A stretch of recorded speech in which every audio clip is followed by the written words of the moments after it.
আমার মাও অন্যের বাড়িতে কাজ করতো, মানুষের ধান সেদ্ধ করিত, শুকাইতো, মানুষের এটা সেটা কাজ করতো, যা পাইতো সংসারে কাজে লাগাই দিত। বাবা আর কি তার ফ্যামিলিটাকে টানার জন্য সে দিন মজুরের কাজ ওই সময় শুরু করে। নাম আরিফ। আরিফ, বয়স কত? বয়স আনুমানিক 22 কি 23। 22 অথবা 23 বছর বয়স। আপনি কি বড় সবার? জি না, আমার বড় বোন আছে, তারপর একটা ভাই আছে, তারপর আমি, আমার একটা ছোট বোন। মানে আপনি 3 নাম্বার? জি জি, বলেন। তারপর জন্ম জেলা? ময়মনসিংহ। ময়মনসিংহ। এখন থাকছেন ঢাকাতে? জি। আচ্ছা, তো আরিফ শুরু করেন প্লিজ। প্রথমে ব্যাকগ্রাউন্ড একটু জানি। জি। আমি একটা দরিদ্র পরিবারের সন্তান। আমার বাবা দিন মজুরি করত। তো আমি মা তারপর দাদার কাছ থেকে যতটুকু জানি আর কি, মানে আমার দাদারা এই এলাকায় ছিল না, অন্য একটা এলাকায় ছিল। তো আমার দাদি আবার একটু অন্যরকম ছিল আর কি, যে নিজেদের মানুষ ছাড়া অন্যদের মানে খুব কমই একটা গুরুত্ব দিত বা এরকম কিছু। বাড়িতে লোকজন আসা এরকম পছন্দ করতো না। একটা সময় দেখা গেছে যে তাদের ভাইয়ের সাথেও, আমার দাদার ভাইয়ের সাথেও আর কি এরকম ধরনের কিছু ঝামেলা হয় জমি জমা নিয়ে। তো এরকম ঝামেলা দিন দিন বাড়ার কারণে আমার দাদা আর কি ঠিক করে যে এগুলা এখান থেকে বেচে দিয়ে যা পারি আমরা অন্য একটা এলাকায় চলে যাব। আচ্ছা। ওই এলাকা থেকে চলে আসে। তো ওই সময় আমার দাদার হাতে অনেক টাকা পয়সা ছিল। এগুলো আপনার কি শোনা গল্প নাকি ছোটবেলা দেখা? শোনা গল্প, একেবারে শোনা গল্প। তারপর একটা জায়গায় আসে আর কি, আমি এখন যে জায়গাটাতে বর্তমান আছি। তো সেই জায়গাটায় এসে সে নিজে কোনো কিছু কেনে নাই। তো ওই সময় তো মানে অনেক জমি ছিল, মানুষজন কম ছিল। তো যার কারণে আর কি জমির মূল্যটা মানুষের খুব বেশি একটা বুঝতো না, মানে আবাদি জমি আর কি এমনি খালি পড়ে থাকতো। একজনের সাথে কথা বলে আর কি ওই জায়গায় একটা ঘর বানায় ওই জায়গায় থাকে। জি, ময়মনসিংহে। আচ্ছা। একটা সময় দেখা গেছে যে তার হাতে যে টাকা পয়সা ছিল ওইভাবে চলতে চলতে আর কি একটা সময় সে তার হাতে টাকা পয়সা শেষ হয়ে যায়। তো আমাদের ফ্যামিলিটা তখন একদম অসহায় হয়ে পড়বে। মানে আপনার দাদার সাপোর্ট করতো আপনার ফ্যামিলি? জি জি জি। আচ্ছা আচ্ছা। ওই সময়টাই আমার দাদার যে আমার বাবা, তারা শুধু এক ভাই এক বোন। তো বোনের বিয়ে হয়ে যায় আর কি। তো আমার বাবা আর কি তার ফ্যামিলিটাকে টানার জন্য সে দিন মজুরের কাজ ওই সময় শুরু করে। তো এভাবে চলতে থাকে বহুদিন। তারপর যখন আমার বড় বোন হয় তখনও আমাদের সংসারের অভাব লেগেই আছে। তো একটা সময় দেখা গেছে যে আমার যে বড় ভাই সেও হয়। তো আমার ওই সময়টায় ভাত কি জিনিস খুব কমই খেতে পারছি, সপ্তাহে 2-1 দিন বা এরকম সময়। একদম ছোটবেলার গল্প? জি জি। ওকে। এরকম যাওয়ার পর আমার মাও অন্যের বাড়িতে কাজ করতো, মানুষের ধান সেদ্ধ করিত, শুকাইতো, মানুষের এটা সেটা কাজ করতো, যা পাইতো সংসারে কাজে লাগাই দিত। আমার বড় বোন যখন একটু বুঝতে শিখে আমার ছোট ভাইটাকে নিয়ে মানে ধান কুড়াইতো। আচ্ছা। যে নিজের যে খাবার যে জোটে না সেই কষ্টে আর কি, মানে বলতো যে ধান কুড়াইলে ধান পাওয়া যায়, অনেক ধান জমে। তো ধান টুকাইতো আমার বড় ভাইকে নিয়ে। তারপরেও এসে মানে বাসায় খাবার কি জোটে না, মানে অনেক কষ্টে দিন যাপন হয়। আমার স্কুলে এরকম আশেপাশে এরকম ছিল না, মানে একটা স্কুল ছিল আর কি, যে ব্রাক স্কুল আছে না, ওরকম একটা ব্রাক স্কুল ছিল। তো ওইটাতে ফ্রিতে পড়াই আর কি। আচ্ছা। টাকা পয়সা তো ছিল না, ওরকম ভাবে লেখাপড়ার কোনো ওয়ে ছিল না। তো ওই জায়গায় ফ্রিতে পড়াইতো। তো আমার ভাই আর আমার বড় বোন তো ওইখানেই পড়াশোনা করতো। পড়াশোনা করার মাঝখানে তারপর আমি হলাম। তো এভাবেই দিনটা চলতে থাকলো। আমি আবার যখন হয়েছি প্রচুর কান্না করতাম আমি ছোটবেলায়। এগুলো আপনি সব শুনেছেন পরবর্তীতে? জি জি। আচ্ছা। তো এমন পরিমাণ কান্না, মানে আশেপাশে মানুষজন মানে এতে অসহ্য হয়ে যেত, মানে এমন পরিমাণ কান্না করতাম। তো আমার মা তখন তো আর আমাকে ছেড়ে কাজ করতে পারে না, তখন সংসারের অভাবটা একটু বেড়ে যায়। আমার মা আমাকে নিয়ে 3-4 মাস অনেক দূর দূরান্তে গেছে, হাইটে হাইটে গেছে আমাদের চিকিৎসা করার জন্য, কবিরাজের কাছে, এই কবিরাজ সেই কবিরাজের কাছে। কিন্তু একটা সময় দেখা গেল যে আমি একটু মোটামুটি মানে সুস্থ হইলাম। তো আমার যখন বয়স 1.5-2 বছর হবে তখন মা আবার আমাকে রাইখা কাজে যেত, আমার দাদির কাছে আমি থাকতাম। তো লেখাপড়া তো ওরকম ভাবে করার সামর্থ্য সহযোগিতা নাই। তো আমার যে মামা ছিল, নানারা ছিল, আমার বড় বোনকে নিয়ে যায় যে তারা একটু পড়াবে। তো আমার বড় বোন চলে যায়, তো আমি আর ভাই থাকি।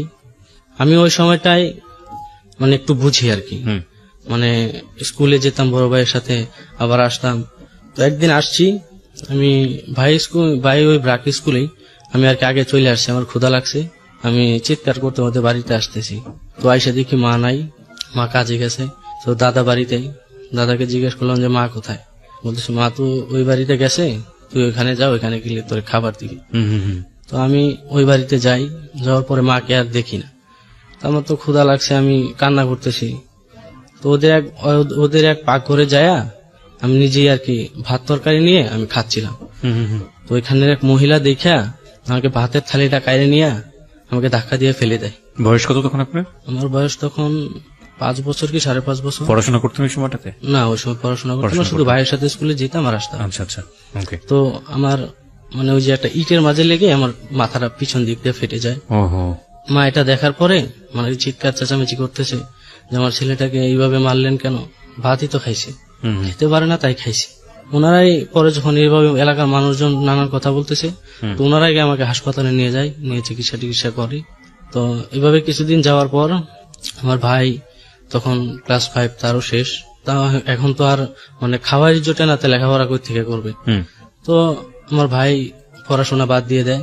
আমার ভাইয়ের আবার লেখাপড়া করার খুব আগ্রহ ছিল, অনেক কান্নাকাটি করতো।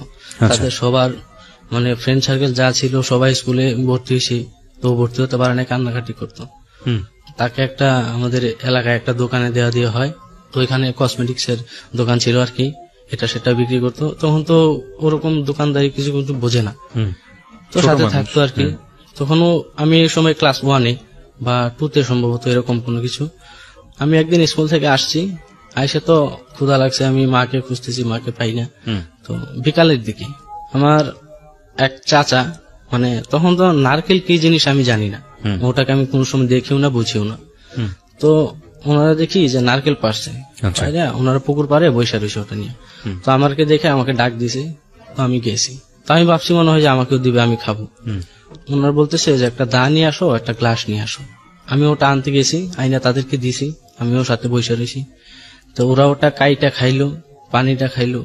ডাব তো মানে উপরে যে নরম অংশটা থাকে ওটাও তারা খায় ফেলাইছে, কিন্তু আমাকে দেয় না। আমি শুধু বসে তাকায় রয়েছি। ওই নরম অংশটার পিছনে যে আরেকটা অংশ থাকে, মানে ওটা তো একদম নরম থাকে, তো ওটা আবার আমাকে কাইটা তারা দিচ্ছে। আমি তো ভাবছি এটাই নারকেল, তো আমি তো এটাই খাচ্ছি। তো এটা দেখা আমার পিছনে আমার মা দাঁড়ায় ছিল, ওরা দেখে নাই। তো আমার মা কান্নাকাটি করতেছে যে আমার পোলা খিদায় সহ্য করতে না পারিয়া আজকে এইসব খাচ্ছে। মার কান্না দেখে আমি এখান থেকে উঠে দৌড়াইয়া মায়ের কাছে যাই, মা আমাকে কাকায় নারকেল খাওয়াইছে। মা আমাকে জড়ায় ধরে কান্না করতেছে। তো তারপর ওই দিনটা যায়। তো সকালবেলা আমার মানে টয়লেটটা হয় না, তো মানে পেটটা আমার ফুলে যায়। মা কান্নাকাটি করতেছে যে হয়তো বউটার কারণে এটা হয়েছে। তো এটা যখন সবাই জানাজানি হয়ে যায়, তখন ওরাই আমাকে আবার হাসপাতালে নিয়ে যায় ওটা চিকিৎসা করে, তো ভালো হই। তো তখন আমি ক্লাস 4 একটা আলিয়া মাদ্রাসায় পড়তাম। তো আমি ওই ব্রাকে আর যাই না, তো একটা আলিয়া মাদ্রাসায় পড়তাম। তো ওই সময় কাঁঠাল তো আমি কোন সময় মানে খাইছি, কিন্তু এতটুকু মনে নাই। তো কাঁঠাল একদিন হঠাৎ দেখি আমার ওই পাশে যে ওই এক দাদা ছিল, বড় দাদা, ওই বাড়ির মালিক যে, তো ওনার গাছে অনেকগুলো কাঁঠাল পাইরে আর কি ঘরে রাখছে। তো আমি ওর ঘরে গেছি, যাই দেখি যে একটা কাঁঠাল ভাঙা। আমি ওই কাঁঠালটা একটু খাইছি বা খাচ্ছি, এরকম সময় ও পিছন থেকে আইসা মানে আমার চোখ দুটা মানে এত জোরে জোরে চাপ দিয়া ধরছে। তো আমি তো ভাবতেছি যে আমার মানে মারিয়ে ফেলতেছি, আমি চিৎকার করতেছি যে মা করিয়া। মা আসছে, আয়সা ওর বাড়ির সবাই আসছে। তো আয়সা আমাকে হাসপাতালে নিয়ে যায়। আমার তখন চোখে আর কিছু দেখি না, আমার গামছা দিয়া চোখ দুটা ধরে নিয়ে যায়। তখন থেকে আমি আর কি মানে চোখে একটু মানে বেশি রোদ্রে গেলে বা একটু মানে দৌড়াদৌড়ি করলে চোখে একটু কম দেখি, মানে ঝাপসা ঝাপসা হয় আর কি। দেখা গেছে একটা সময় যে আমার বাবা আর কি মার সাথে একটু ঝগড়া হয়। তো সকালবেলা তো এরকম ঝগড়া হওয়ার পরে ওই পাশের যে চাচা আমাকে নারকেল খাওয়াইছিল, ও শুয়ে রয়েছে সকালবেলা। তো ও আইসা মানে তার ঘুম নষ্ট হয়েছে মানে এরকম কিছুর জন্য, তো আমার বাবার সাথে আইসা মানে হাতাহাতির পর্যায়ে হয়ে যায়। তো মা তো কান্নাকাটি করতেছে যে এটা কি হইলো, এটা তো আমরা কখনো আপনাদের কাছ থেকে আশা করি নাই, আমরা আপনার এখানে থাকি বলে আপনার এরকম একটা ব্যবহার করবেন। তো একটা সময় এরকম পর্যায়ে হয়ে যায় যে এই জায়গাটা আমাদের ছাড়িয়ে দিতে হইবে। আমি তখন ক্লাস 5, ওই জায়গাটা আর কি ওখান থেকে আমরা এখন জায়গা পাবো কোথায়, কেউ তো জায়গা দিতে চায় না, যে এরকম একটা মানুষ এই এটা করবে ওটা করবে, ছেলে সামলাইতে পারে না, তো জায়গা তো কেনার কোনো সামর্থ্য নাই।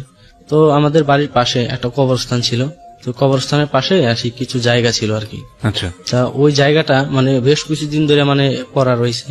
তো ওনার সাথে কথা বলিয়া মানে মানে অনেক রিকোয়েস্ট করিয়া মানে করা হয় যে এই জায়গাটা আমাদের জন্য দেওয়ার জন্য যে আমরা একটা ঘর বানিয়ে আমরা এই জায়গাটায় থাকবো, তোমরা তো আমাকে তারাই দিতেছে, তো আমরা এখন কই যাবো আপনারা যদি না দেখেন। ওই জায়গাটায় আমরা আসি। আসার পর আমি যখন ক্লাস 5-এ তখন এই এলাকার কিছু ছেলেদের সাথে আমার পরিচয় হয়। তো পরিচয় হওয়ার পরে তো ওদের সাথে খেলাধুলা করতাম, দৌড়াদৌড়ি করতাম, স্কুলে যাইতাম। তো তাদের মাঝে একটা ছেলে ছিল, তা ওনার আবার একটা ফ্রেন্ড ছিল, ওনার বাবার একটা দোকান ছিল। ছেলেটার নাম কি ছিল? ছেলেটার নাম মাহমুদ। ওকে। ওনার একটা ফ্রেন্ড ছিল, ওর একটা বাবার দোকান ছিল, মুদি দোকান। তা ওইখানে ওই সময় বিড়ি পাওয়া যেত। তো ও আবার কি করতো, ওর বাবার দোকান থেকে টাকা পয়সা চুরি করে নিয়ে আসতো, আর এটা সেটা খাইতো। তো ওই বিড়িও সাথে নিয়ে আসতো, ওরা খাইতো। তা আমি তো খাইতাম না, আমি ওই সময় এইসব কিছু বুঝি না। তো একটা সময় দেখা গেল যে ওদের সাথে থাকতে থাকতে আমি ওটা খাওয়া শুরু করলাম। আমি তখন ক্লাস 5-এ পড়ি। ওটা খাওয়ার পর তখন বেশ কিছুদিন খাইছি। খাওয়ার পর একদিন মা দেখে ফেলে বলতেছে, এরকম একটা পরিবারে আসিস তুই, এত কষ্ট, তারপরেও তোদেরকে আমরা কোনো সময় কষ্ট বুঝতে দিই না, তোরা আমাকে এইভাবে কষ্ট দিবি কেন? তো ও বলতেছে যে ঠিক আছে, তো তুমি আমাদের স্কুলে ভর্তি হও, আমি কথা বলাই দিয়ে তোমাকে ভর্তি করে দিই। ওই জায়গায় আমি ক্লাস 2-তে ভর্তি হই। আচ্ছা। ক্লাস 2-তে ভর্তি হওয়ার সময় স্যারে বলতেছে একদিন ইংরেজি পড়তে বলতেছে। তো আমি ইংরেজিটা খুব একটু কম পারি, কিন্তু বাংলাটা আমি মোটামুটি পারি। তো ও বলতেছে যে তুমি তো এটা পারো, তাহলে তোমার স্পিড তো একটু বলার ভালো, তাহলে তুমি ক্লাস 3-তে ভর্তি হয়ে যাও। তো আমি স্যারকে গিয়ে বললাম, হেড স্যারকে। তা বললো যে ঠিক আছে, তুমি ক্লাস 3-তেই ভর্তি হও। তো ওই সময়টায় আমি মানে বাংলা ছবি দেখতাম আর কি, ওই যে বেসিয়ার বা সিডি এসব ছিল, তো দেখতাম, খুব প্রচুর পরিমাণে দেখতাম, পড়তাম না, খালি রাত্রেবেলায় শুধু এইসব দেখতাম। আমি ওই স্কুলে ভর্তি হওয়ার পর তো এখানে একটা মেয়েকে দেখি। তো তখন তো মানে এইসব বিষয়ে আমি কিছু বুঝি না। তো ছবি দেখতাম, হ্যাঁ ক্লাস 3-তে। হ্যাঁ, তো ছবি দেখতাম যে নায়ক নায়িকাদের পিছনে দৌড়ায় বা এটা সেটা করে। তো একটা সময় তারা দেখি মিল হয়ে যায় বা প্রেম টেমে সেই। আমিও ভাবলাম যে আমি ওইটার সাথে প্রেম করবো, এই মেয়েটার সাথে। ওই মেয়েটার সাথে কথা হয়, ওর সাথে কথা হয়, দৌড়াদৌড়ি খেলা, এই সেই দিন কাল কাটতেছে ভালোই। ক্লাস 3-তে যখন আমার শেষ হয় তখন আমি ক্লাস 4-এ উঠি। তো ওই মেয়ের সাথে আমার মানে খেলাধুলা কথাবার্তা এই সেই হচ্ছে। তো একদিন হঠাৎ আমার আর কিছু একটা ফ্রেন্ড ছিল, তো ওরা আবার ওর সাথে খুব মারামারি করছে বা গালাগালি করছে। তো এটা আবার ওই মেয়েটা কান্না করতে যায় তার বাবারে বলছে। বলার পর তো ওর বাবা স্কুলে আসছে, আইসা বলতেছে এই ছেলেটা তো এরকম, মানে এমন খারাপ খারাপ ভাষা বলছে। তো ও আবার ওকে মারতে চাইছিল। তো স্যার আবার বললো যে আমি থাকা অবস্থায় আপনি এখানে একজন স্টুডেন্টের গায়ে হাত দিবেন, তো সেটা তো আসলে ভালো দেখা যায় না। তারপর ওই স্যার আবার ওকে প্রচন্ড মারে। তো আমি দাঁড়াই ছিলাম সাথে। তো দাঁড়ায় থাকার পর আমার মানে আমিও কান্না করতেছি যে ওই ছেলের সাথে তো আমিও ছিলাম, মেয়েটাকে আমার নামকে বলছে নাকি আমাকেও মারবে। তো আমি তখন ওই স্যার আর আমাকে কিছু বলে না, তখন আমি বুঝলাম যে মেয়েটা হয়তো আর বলে নাই। এরকম ভাবে কিছুদিন যায়। তখন তো আমার ভাই ওই একটা দোকানে ছিল। তো হঠাৎ কি একটা মানে একটা ঝামেলা হয়েছে। তো ভাইকে সম্ভবত ওই লোকে আর কি খারাপ খারাপ কিছু কথা বলছে। তো ভাই একদিন ওখান থেকে চলে আসে রাত্রেবেলা। চলে আসার পর পরদিন সকালবেলা ওই দোকানের মালিক আর কিছু ছেলেপেলে নিয়ে আমাদের বাড়িতে আসছে। কিন্তু রাত্রেবেলা যে ভাই যে বাড়িতে আসছে, কিন্তু সে বাড়িতে আসে নাই, সে জানি কোথায় চলে গেছিল, তো বাড়িতে আসে নাই। আচ্ছা। তো ওই মালিক আসছে, আসার পর বলতেছে যে আপনার ছেলে তো আমার টাকা পয়সা নিয়ে দোকানের মালামাল নিয়ে তো পলায় চলে আসছে। তো আমার মা তো শুইটা প্রায় একদম বেহুশ হওয়ার মতো অবস্থা। তো মা কান্নাকাটি করতেছে যে আমার ছেলেটা এখন তাহলে কোথায়, ছেলেটা কোথায় সেটা তো আমরা জানি না, সেটা তো আপনারা জানবেন। আমার টাকা পয়সা সব আপনারা আবার আমাকে ফিরিয়ে দিবেন। তো টাকা পয়সা ফিরিয়ে দিবে কই থেকে, আমি আমার ভাইকে খুঁজে পাওয়া যাচ্ছে না। মানে মা তো তখন কান্নাকাটি করতেছে। তো চারদিক দিয়ে খোঁজাখুঁজি লেগে যায়। আমাদের যে বাজার ছিল, তো হঠাৎ এই বাজারে খোঁজাখুঁজি করতে গিয়ে তোর একটা ছেলের সাথে দেখা হয় আমাদের এলাকারই। তো ও বলতেছে তো আপনার ছেলেকে তো আমি ওই জায়গায় দেখছি, ওই জায়গায় বৈশা কান্নাকাটি করতেছে। তো আমরা সবাই ওখানে যাই, যে ভাইয়াকে নিয়ে আসি। তো পরে ওর সাথে কথা বলা হয় যে কি হয়েছিল, তুমি ওখান থেকে চলে আসছো কেন? তো আমাকে বলতেছে যে আমি নাকি ওই তার দোকান থেকে টাকা চুরি করছি, তো এটা সেটা নিয়ে সে আমাকে মারে, যার জন্য আমি রাত্রেবেলা চলে আসছি। তো ওনাকে পরে ভাইয়াকে আর দোকানে দেওয়া হয় না, তো ভাইয়া বাড়িতেই থাকে। তারপর আবার কিছুদিন পরে আবার ওই ময়মনসিংহ আমাদের একটা এলাকায় তো একটা বড় ছিল আর কি, দোকান ছিল। তা আবার ভাইয়াকে ওটাই দেওয়া হয়, ওটা ভাইয়া থাকতেছে। তখন আমি ক্লাস 4-এই আমার শেষের দিকে। তো একদিন ওই যে মেয়েটাকে আমি পছন্দ করতাম আর কি, তো সেই মেয়েটা একদিন টিকটিকি মেরে মানে আমার বইয়ের ভিতরে রেখে দিয়ে যায়। আচ্ছা, ও জানতো যে আপনি ওকে পছন্দ করেন? হ্যাঁ, জানতো না, মানে ওসব তো ওই সময় ও কিছু বুঝতো না, আচ্ছা, বা আমিও okay. কিছু এরকম ভাবে বলার মতো কোনো কিছু নাই যে ওকে আমি বলবো। জাস্ট এইটুকুই যে আমি ওকে ওর সাথে আমি প্রেম করবো। তো টিকটিকি মেরে রেখে দিয়ে যায়। তো আমি যখন বইয়ের পাতা তুলতে গেছি তখন দেখি ওটা আমার বইটা পুরো একদম মানে রক্তে ভিজে যায়। তো আমি আবার ওইটাকে নিয়ে তার বইয়ের ভিতর রেখে দিয়ে আসছি। তো ও যখন এটা দেখে তো তারপর ও এটা আমাকে ধরে মানে আমার গায়ে ছুঁড়ে মারে আর কি। তো ওই দিন খুব বৃষ্টি হচ্ছিল, মানে স্যার আসেনি, ওই খাওয়া দাওয়া করতে গেছিল তো লাঞ্চে, তো আসে নাই। ওই স্যারের বাড়ি যে আবার ওই স্কুলের পাশেই ছিল, তো আসে নাই। বৃষ্টি নামছে, তো বাতাসও হচ্ছে, তো ফ্লোরটা একেবারে ভিজে গেছে। ওর টেবিলের উপর দাঁড়াই ছিল, তো আমি যখন ওটাকে তার গায়ে মারি তো ওইখান থেকে ওই টেবিলের উপর থেকে এসে লাফ দেয়। লাফ দিলে ওই মানে পাটা পিছলে ওর ইয়েতে ওই ওয়ালের সাথে বাড়ি খেয়ে ওর মাথাটা ফেটে যায়। তো তখন তো আমি খুব ভয় পেয়ে যাই, কান্নাকাটি করতেছি যে এখন তো আমাকে মারবে বা এটা সেটা। তো ওই স্যার আবার বলে যে দুষ্টুমি করতে যায়, হয়তো হয়ে গেছে, তো যাক এটা নিয়ে কিছু বলার দরকার নাই। তো এটা ওখানে শেষ হয়ে যায় আর কি। তো তখন আমি ক্লাস 5, মানে ক্লাস 5-এ থাকা অবস্থায় তো আমার বাবা একটা মানে ওই যে আছে না, মানে কি বলে ওই যে ভেংরুল, ওই একদিন কাজ করতে গেছে, তো ওই জায়গায় একটা ভেংরুলেরই ছিল আর কি, ওই বড় একটা চাক ছিল। তো ওই জায়গায় মনে করেন ওই যখন ওই গাছের সাইডে যখন ওই কোদাল দিয়ে কোপ দিতে গেছে তখন তো মনে করেন ওই গাছে কেমন জানি লাগছে। তো ওটা তো বাবা মানে অনেকে ভাবে ধরছে, ধরার পরে বাবা তো একদম পাগলের মতো চিৎকার করতেছে। তো মানে এমন ভাবে কামড় দিছে যে প্রতিটা জায়গা মনে করেন ফুলে গেছে। তখন তোমার বাবা আর কাজ করতে পারে না, মানে তখন মানে একেবারেই অসহায় হয়ে গেছি আমরা, মানে খাবার দাবার কি মানে ওই সময়টা আমরা চোখেই দেখি না, মানে এমন একটা অবস্থা হয়ে গেছে। তো একটা সময় ক্লাস 5-এর শেষের দিকে তো স্যার বলতেছে যে বৃত্তি দেওয়া হবে। তো বৃত্তি দিলে তো আমাদের কিছু টাকা পয়সা ওদেরকে দিতে হবে। তো যেভাবে হোক ম্যানেজ করে মানে 200-250 টাকা এভাবে দেওয়া হয়। তো বৃত্তি দিলাম আমি, তো বৃত্তিটা আমি পাইনি।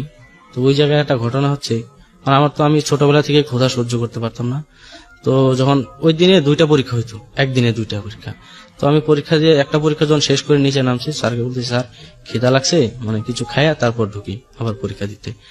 তো আমি যখন হোটেল নিয়ে গেছে তো ওই সময় দিছে কি রুটি, 3টা রুটি দিছে, মানে একটা মিষ্টি দিছে।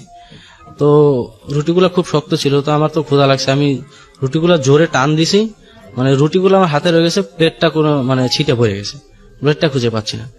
তো এটা নিয়ে স্যার বলতেছে যে এইভাবে তো আসলে মানে এত তাড়াহুড়া করার মতো কিছু নাই। তো স্যার একটু বকাঝকা বললো যে মানুষের সামনে মানে কি এইসব তো আসলে ঠিক না। তো আচ্ছা ঠিক আছে, ওটা পরীক্ষা শেষ হলো, আমি আসলাম, মানে বৃত্তি তো আর পাইলাম না। তো ওই মেয়েটা আবার মানে ওইখানেই থেকে যায়, যে তার বাবা রেখে দেয়, ও একটু ভালো ছিল পড়াশোনায়, তো বলতেছে ও পরের বছর বৃত্তিটা দিবি। তো ওর সাথে আমার 1 বছর গ্যাপ হয়ে যায়।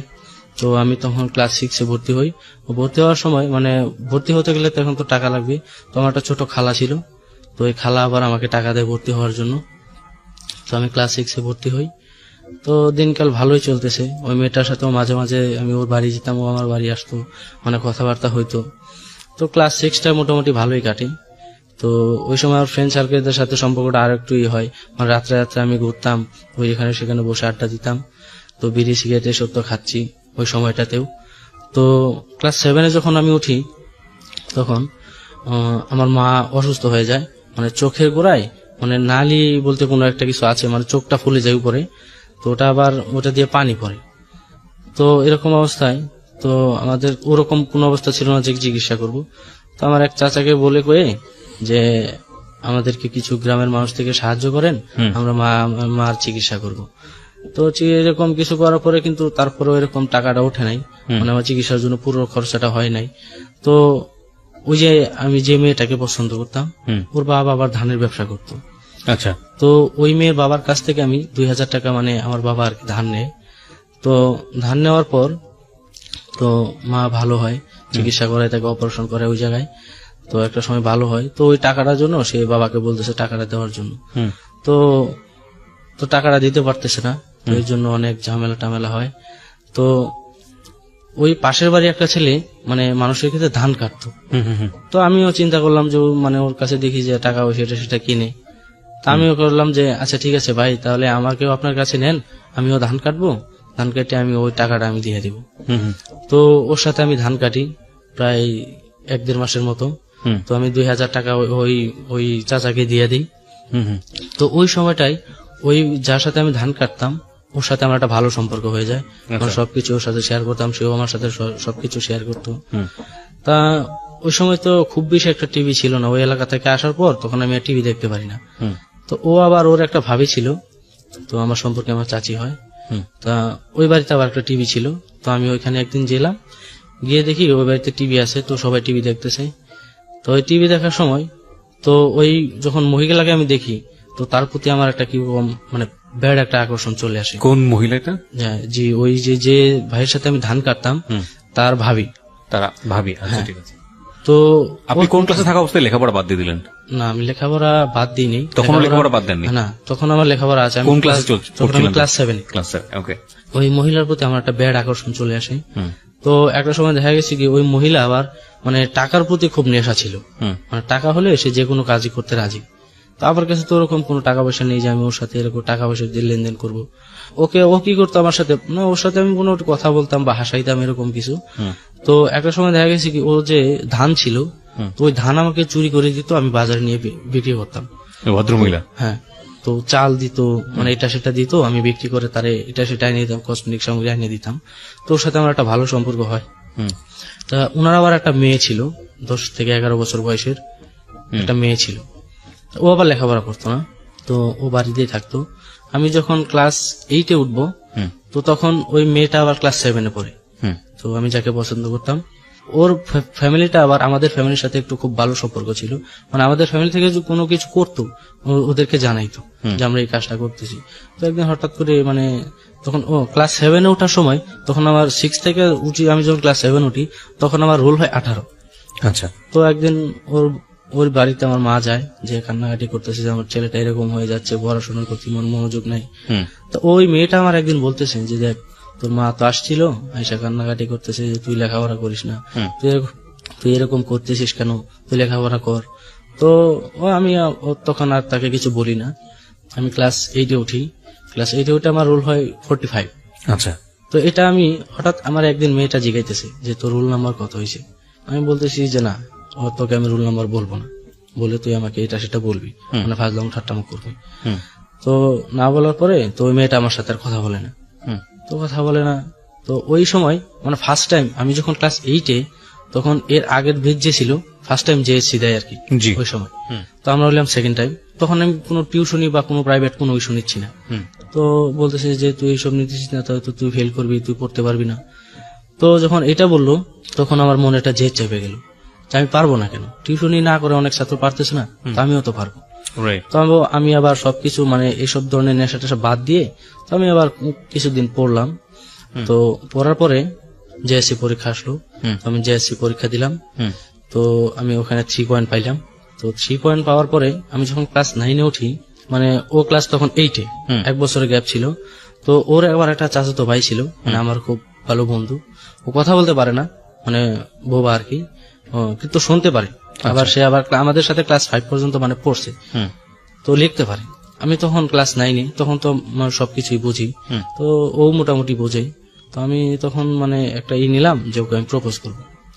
তো ওকে আমি প্রপোজ করি, ও আমাকে বলতেছে দেখ এইসব ধরনের কথা আমাকে আর কখনো বলবি না, তাহলে কিন্তু তোর সাথে আমার আর মানে ফ্রেন্ড যে একটা সম্পর্ক আছে ওটা থাকবে না। তো আমি আর তখন তাকে কিছু বলি নাই, সেটা না বলে ভালোই কিছু দিনকাল যাচ্ছে, ভালো চলছে। তো ক্লাস 8-এ মাঝখানে তো আমার যে একটা ঘটনা ঘটে, সেটা হচ্ছে যে মা ওই আলসার আছে না, আবার ওই যে না খাওয়া বা এটা সেটা আলসার হয়ে যায়। হ্যাঁ, আলসার হয়ে যায়। তখন আবার আমার ভাই আবার আমাকে একটা ফোন কিনে দেয়। ভাই আর কি একটা দোকানে যে থাকতো, তো বোন তো থাকতো না বাড়িতে, তো মায়ের খোঁজ খবর নেওয়ার জন্য, কথা বলার জন্য একটা নোকিয়া ফোন কিনে দেয়। তো তখন আমি ওই ফোনটা আমার সাথে সাথে রাখতাম। তো একদিন ভাইয়াকে ফোন দিয়ে বললাম যে এই অবস্থা, মা তো অসুস্থ। তো কি করলো, ও ছুটি নিয়ে বাড়ি আসলো। আচ্ছা। আইসা তারপর ওই ডাক্তারের কাছে নিয়ে গেল। তো তখন তো আলসারের তোমার চিকিৎসা করা লাগে, তো এতটা তো নাই যে আমরা চিকিৎসা করব। তো ওই সময়টায় ওই এলাকার মানুষ যে আমাদের ছিল ওদের কাছ থেকে একটু সাহায্য সহযোগিতা নিয়ে তো মার চিকিৎসা করি। তো ওই সময়টায় মানে মা ভালো হয়। মানে আমাকে একদিন ভাইয়া ফোন দিয়ে বলতেছে যে তোর সাথে একটা মেয়ে ফোন দিয়ে কথা বলবে, তুই একটু ফোন দিয়ে কথা বলিস, মানে অন্য কিছু বলিস না। তো আমি তোর বিষয়টা তেমন কিছু নেই নাই। তো একদিন একটা মেয়ে ফোন দিছে, মানে মেয়ে ফোন দিয়ে আমাকে বলতেছে যে ভালো আছে নেই, সেই মার সাথে কথা বললো। তো একটা সময় ভাইয়া আমাকে বললো যে ওই মেয়েটার সাথে তার একটা সম্পর্ক আছে। তো সম্পর্ক থাকার পরে মানে তার কিছুদিন পরে মানে 4-5 মাস পরে হঠাৎ ফোন দিছে, মানে ভাইয়া ফোন দিয়ে মানে মাকে চাইতেছে। তো আমি মাকে দিলাম, সে অনেক জোরে জোরে কান্না করতেছে। মানে মা তো তার কান্না দিয়ে শুনে মানে একদম পাগল হয়ে গেছে। মানে ওকে বলতেছে যে তুই আমার এখানে আসবি না, আমি তোর এখানে যাব। তো ও বলতেছে না আমি আজকে রাস্তায় আসতেছি। তো এরপরে সে আর আসেনি।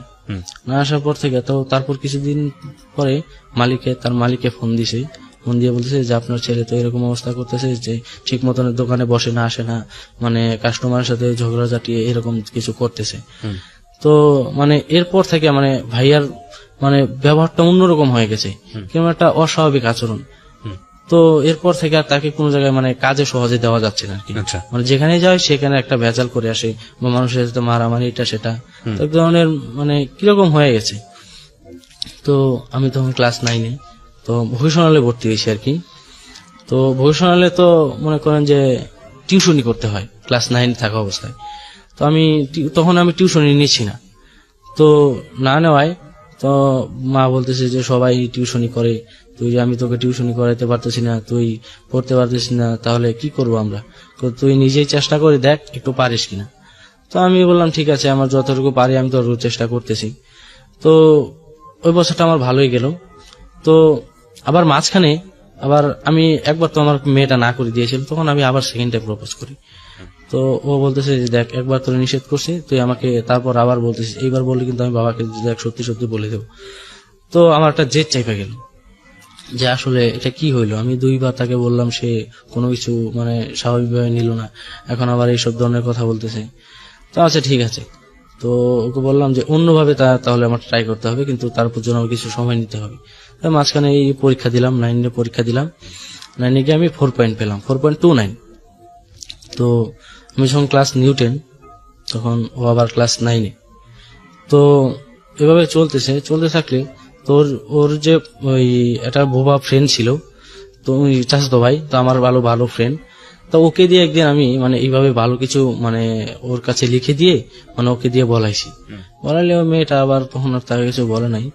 তো ওদের মানে ঘরটা ছিল এরকম, মানে চৌচালা একটা ঘর, মানে 2 সাইডেই বারান্দা ছিল। তো আবার একটা রুমে ঘুমাইতো ওর বাবা, আবার ওই দোকানের জন্য দোকানে ঘুমাইতো। ওর ভাইয়া ছিল, ওর ভাইয়া বাড়িতে থাকতো না।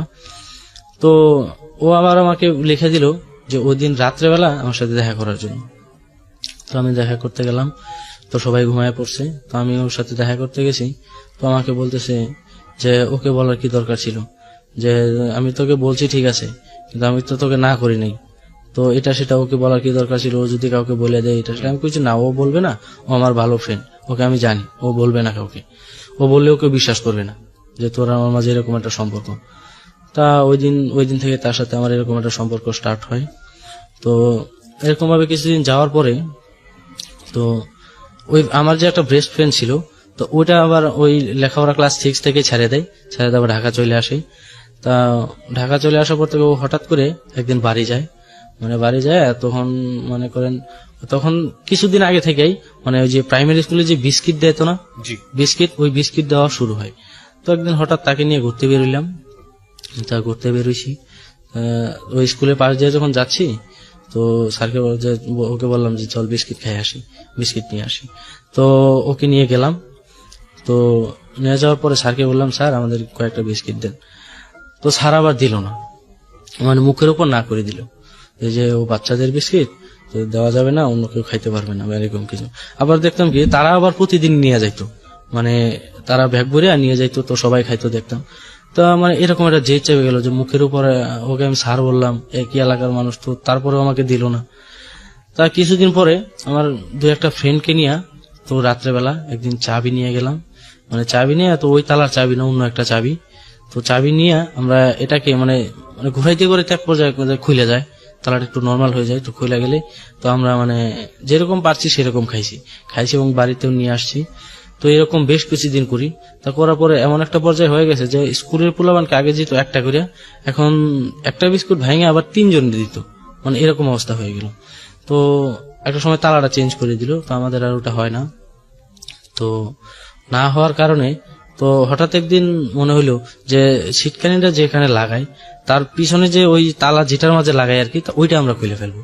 তো আবার জানালার সাইডে দিয়া মানে হাত দিয়ে আবার ওই স্ক্রুটা পাওয়া যাইত, তো রেঞ্জ দিয়ে আমরা ওইটা খুলে ফেলি। আচ্ছা, খুলে ফেলার পরে মানে যাতে আমাদের প্রতিদিন এখানে না আসতে হয়। টার্গেটটা কি ছিল আপনাদের? টার্গেটটা ছিল মানে স্কুলের যাতে বিস্কুট ওরাও না খাইতে পারে, বা বাচ্চারা তো মানে শুধু এই বিস্কুটটা না দেওয়ার কারণে এই জিঘাংসাটা তৈরি হয়েছে ভিতরে। জিঘাংসা। টিচার যারা আছেন একটু লক্ষ্য করবেন প্লিজ, শুধু টিচার না সবাই একটু লক্ষ্য করবেন যে একটা বাচ্চা যাকে বিস্কুট না দেওয়ার কারণে ও চুরি করতেছে, এবং সেই চুরি করাটা কত প্ল্যান্ড, এটা লক্ষ্য করার এই কারণেই বলছি যে এভাবেই শুরু হয়, এবং এই শুরু হওয়াটা শেষ পর্যন্ত চোর থাকে না। এই বিস্কুট চোর একসময় ডাকাত হয়, এবং শুধু ডাকাত থাকে না, সে একসময় মানুষ পর্যন্ত খুন করে, স্টেপ বাই স্টেপ আগায়। সো আমাদের এই গল্পটা কোথায় গিয়েছে সেটাই আমরা দেখবো। হ্যাঁ, তারপর কি করলেন? তো তারপর আমাদের যাতে এভাবে প্রতিদিন এভাবে চুরি করে না খেতে হয়, তো আমরা সেই জন্য সেরকম আপনারা একটা ওটা করছিলেন। প্ল্যান করে মানে আমরা নিয়ে আসতাম, মানে 2-3টা খাইতাম আর 2-3টা নিয়ে আসতাম। তো আমরা ওই সময় কি করলাম, মানে 2-3টা কার্টুন নিয়ে আসলাম। এক একটা কার্টুনে মনে করেন প্রায় 70টা থেকে 80টা বিস্কিট থাকতো। তো নিয়ে আসতাম। তো এরকম কিছুদিন যাওয়ার পরে তো ওইখানে বিস্কিটটা নেওয়া বন্ধ করে দেয়, মানে ওই যে লাইব্রেরিতে যে রাখতো মানে ওটা রাখা বন্ধ করে দেয়। তো ওটা আবার হেড স্যারের বাড়ি আবার পাশেই ছিল, তো ওনার বাড়ি আবার নিয়ে যায় যে ওখান থেকে আইনে প্রতিদিন দেওয়া হবো। তো আমাদের ওইটা বন্ধ হয়ে যায়। তো এভাবে করতে করতে আমাদের ক্লাস 10 পরীক্ষা চলে আসে। তো এসএসসি পরীক্ষা এর 3-4 মাস আগে তো ওই একটা মেয়ের সাথে আমার কথা হয়, ওই একটা রিলেশন থাকা অবস্থায়। জি। তা ওকে আমার দেখে মানে ভালো লাগে, তো ওর প্রতি আমার একটা অন্যরকম আকর্ষণ চলে আসে। তো ওকে আমি একবার প্রপোজ করি। প্রপোজ করার পরে মানে আমার সাথে কথাটা বলতো, মানে এমনি খুব ভালো সম্পর্ক ছিল, ফ্রেন্ডের মতো। তা ও বিষয়টা স্বাভাবিকভাবে নেয় না।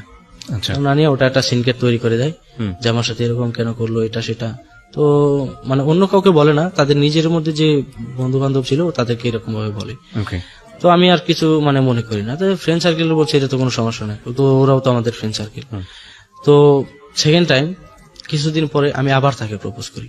আচ্ছা। তো প্রপোজ করার পরে তো সে এবার কি করলো, ওর ভাইয়া ছিল, ওর ভাইয়াকে বলে দেয়।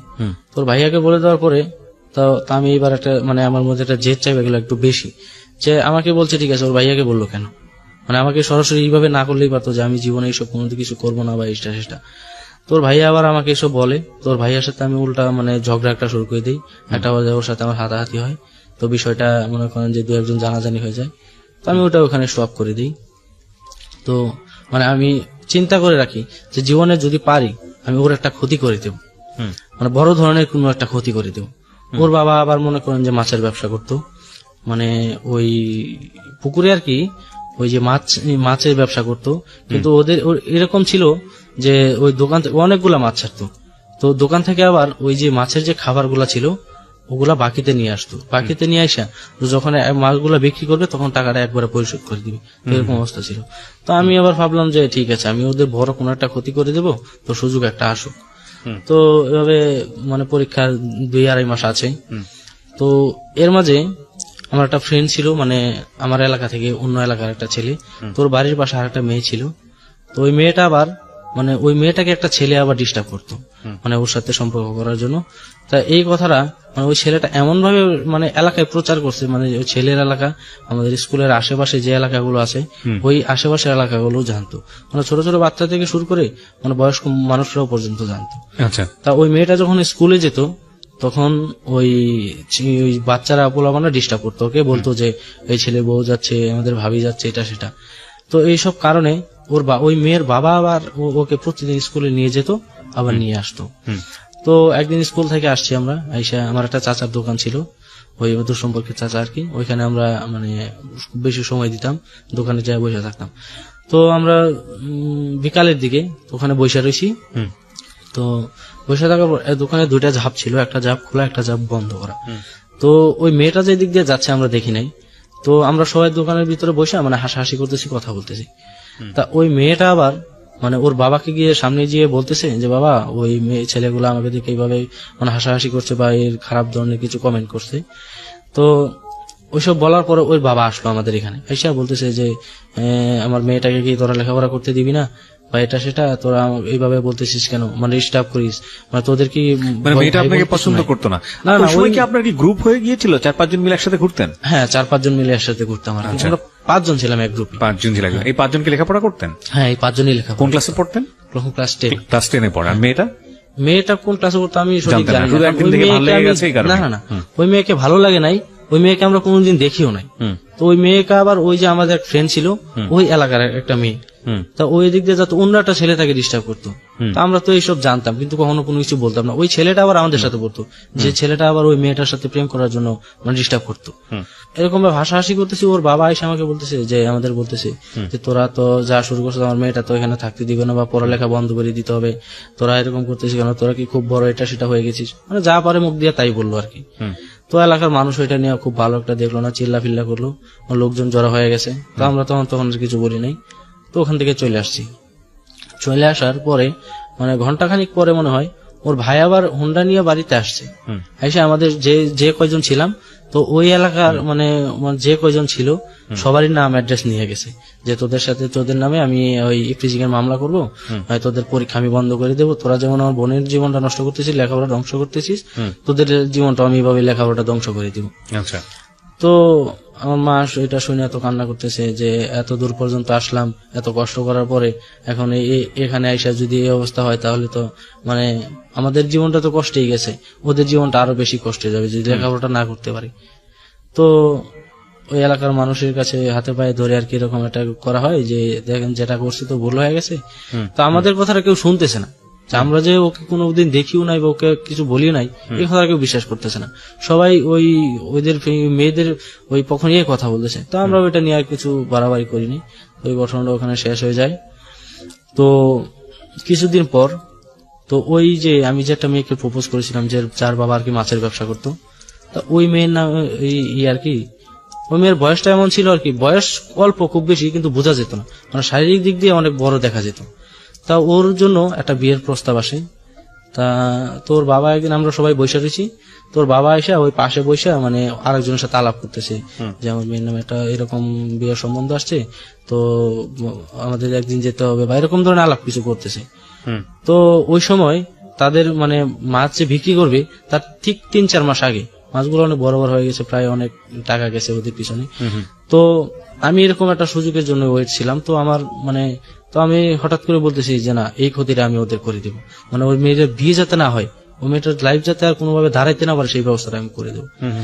তো ওই কারণে মানে আমি ওই যে ধান খেতে যে কীটনাশক গুলা দেয় না, ওগুলো তো খুব বিষাক্ত থাকে। তো ওই কীটনাশক গুলা আমি ওই পুকুরে ছেড়ে দিই, মানে ছেড়ে দেওয়ার মানে রাত্রেবেলায় ছাড়ি। তো সকালবেলা যখন মানে আমি ঘুম থেকে উঠি, তো তখন মানে যা মানে এলাকার যে একটা ছড়ায় গেছে তোর মাছ সব মারা গেছে, মানে এখন তো ওদের মানে একেবারে পথে বসার মতো, পথে বসে গেছে অলরেডি, মানে এমন অবস্থা, আমাদের চাইতেও খারাপ অবস্থা হয়ে গেছে এখন। তো তো মেয়েটা তো ওই সময় আর লেখাপড়া বন্ধ হয়ে যায়, তো লেখাপড়া করতে পারে না। ওর বাবাও মানে এমন একটা অবস্থা ছিল যে কাজ করবে মানে অন্যের জমিতে যে কাজ করবে বদলা দিবে সেটারও অবস্থা কি করলেন আপনি সেটাকে বলেন আমাকে। মানে ওই যে এই তার যে বিয়ের প্রস্তাব চলছিল, তো ওই সময় আমি জেদের বসে যে ওই মেয়েটাকে আমি যে প্রপোজ করছিলাম ওটা সে না করে দিয়েছে, যে না করে আমাকে না করে দিয়েছে। এখন তার বিয়ের সম্বন্ধ আসছে, তো আমি তার বিয়েও তা হতে দেবো না, ভেঙে দেবো, বা এটা তো আমার সরাসরি যাই পারবো না, ওদের একটা ক্ষতি করে দেবো যাতে এই বিয়ের সম্বন্ধের কথাটা যাতে সহজে আর না করতে পারে তারা। তো ওই কারণে আমি ওই যে তাদের মাছের যে পুকুর ছিল ওই পুকুরে আমি যে ওই যে কীটনাশক গুলা ছেড়ে দিই। তারপর তো ওই মাছগুলো তো সব মরে যায় আর কি। তো এখন তো দোকানের বাকি টাকা মানে অনেক টাকা যে মাছের খাবার নিয়ে আসছে এটা সেটা, তো তারা ওই টাকা শোধ করবে কি, তারা তো নিজেরা এখন খাওয়া দাওয়া ঠিকভাবে করতে পারছে না বা চলতে পারতেছে না। তো এমন একটা অবস্থা হয়ে গেল। তো এই অবস্থার পরে তো আমার এসএসসি পরীক্ষা, তো আমি তো তখনও আমি টিউশনই করি না, মানে টিউশন নিই না। তো আমার একটা মনে ভয় ঢুকে যায় যে এসএসসি তে যদি ফেল করি তো তাহলে তো মানে একটা বছর আমার গ্যাপ যাইব, তো আমি কবে কি করব। তো আমি আবার কি করলাম, ওই 1-1.5 মাস মানে আমি খুব মনোযোগ সহকারে পড়লাম, মানে সবকিছু বাদ দিয়ে ওই মেয়ের টেনশন আমি বাদ দিয়ে তো পড়লাম। তো পড়ার পরে আমার এসএসসিতে পরীক্ষা দিলাম, তো এসএসসিতে রেজাল্ট হলো 4.62। আচ্ছা। তো আমি তো এবার মহা খুশি যে আমি না পড়ে এটা সেটা, তো আমি তো ভালো রেজাল্ট করলাম। তো রেজাল্ট করার পরে যখন আমি ইন্টারমিডিয়েট ফার্স্ট ইয়ারে ভর্তি হব, তো আমি আর বলতেছি যে না আমি ভর্তি হব না, আমি চাকরি করব। আচ্ছা। যে আমার ফ্যামিলি, আমার মা বাবা অনেক কষ্ট করছে, তো আর কত, আর তো এখন আর কষ্ট আমার এখন আর মানে এখন তো আমি মোটামুটি কিছু হইলে করতে পারবো, তো তাদের জন্য আমি কিছু করব, যাতে অল্পতে যাতে ওই আমার ফ্রেন্ড যে ছিল ও ক্লাস 6 থেকে মানে ওই ঢাকা চলে গেছে, তো ওর একটা অভিজ্ঞতা হয়ে গেছে, যে ও বলতেছে যে অভিজ্ঞতা থাকলে যে কোনো জায়গায় চাকরি পাওয়া যায়, ভালো ভালো চাকরি পাওয়া যায়। তো ওই জিনিসটা আমার মাথায় লাগলো যে আমিও তাহলে এখন যদি শেষ লেখাপড়া যে পর্যন্তই করি, চাকরি তো শেষ পর্যন্ত করতে হবে। এর চাইতে আমি আগেই চলে যাই, আমার এক্সপিরিয়েন্স সে সহজে কারোর সাথে কথা বলে না, বা মানে একটা পাগলের মতো সব সময় থাকে। আচ্ছা। তো আমাদের ফ্যামিলিতে তখন আমার বড় বোন ঢাকায় থাকে, তো ঢাকায় থাকে, সেও অল্প স্যালারি পায় আর কি, মানে যা পায় তার নিজে খরচ রেখে আর কি, মানে টুকি থেকে আমাদের ফ্যামিলিতে চলে, মোটামুটি চলে। তো তখনও কিন্তু আমাদের ওই নাই, মানে নিজেদের যে জায়গা বা এরকম কোনো কিছু নাই। তো আমি তখন ভর্তি হব না, আমি চাকরি করব। তো আমার এক ছোট খালা ছিল, তো ও আমাকে খুব আদর করতো। তো মা একদিন ওকে নিয়ে আসলো, বলতেছে যে দেখ ওকে কোনোভাবে বুঝাইতে পারিস কিনা। তো আমাকে বলতেছে যে তোর ভর্তি হওয়ার টাকাটা আমি দেব, তোর ফ্যামিলিতে কেউ দেওয়া লাগবে না, তোর বই কেনার টাকা আমি দেব, এবং তুই ইন্টারমিডিয়েটটা পাশ কর, এইচএসসিটা পাশ কর, তোর জবের ক্ষেত্রে, তোর চাকরির ক্ষেত্রে আমি তোর চাকরি নিয়ে দেব। আমার খালু ওই খালার হাজবেন্ড আবার ওই একটা বিদ্যুতের অফিসে চাকরি করতো, মানে ভালো পোস্টে। তো ঠিক আছে আমি রাজি হলাম, তো ভর্তি হলাম। তো ভর্তি হওয়ার পরে তো হঠাৎ একদিন মানে ওই মার্চ মাসে ওই যে প্রাইমারি স্কুলে যে সাংস্কৃতিক অনুষ্ঠানগুলো হয়, তা আমাদের বড় ভাইরা বললো ওই এলাকার যে আমাদের তো এখন মানে স্কুল থেকে যে টাকা পয়সা গুলা দেয় ওই সাংস্কৃতিক অনুষ্ঠানের জন্য, যে ওইটা তো এখন আর মানে এটা দিয়ে ভালো একটা কিছু মানে হয় না। তো আমরা কি করলাম, এলাকার মানুষের কাছে ওই চাঁদা তুললা, তো ওটাকে মানে একটু মানে ভালোভাবে করার জন্য মানে চাঁদাগুলো তুললাম। তো ওই যেদিন মানে সাংস্কৃতিক অনুষ্ঠান এর আগের দিন রাত্রে তো সবাই আর কি ওই স্কুল ঘরে তো বক্স টক্স নিয়ে আসলাম আমরা, ওই আয়না গান টন বাজাইতেছি। তো ওইসব আবার ওই যে স্কুলগুলা সাজায় আর কি পতাকা দিয়ে, রঙিন কাগজ দিয়ে, ওগুলো আবার আমরা ভালোভাবে করতেছি, গান বাজতেছে, করতেছি, মাইকিং হচ্ছে। তো ওই আমাদের এক স্কুলের টিচার ছিল ওই স্কুলেরই, ও আবার বাড়ির পাশেই ছিল।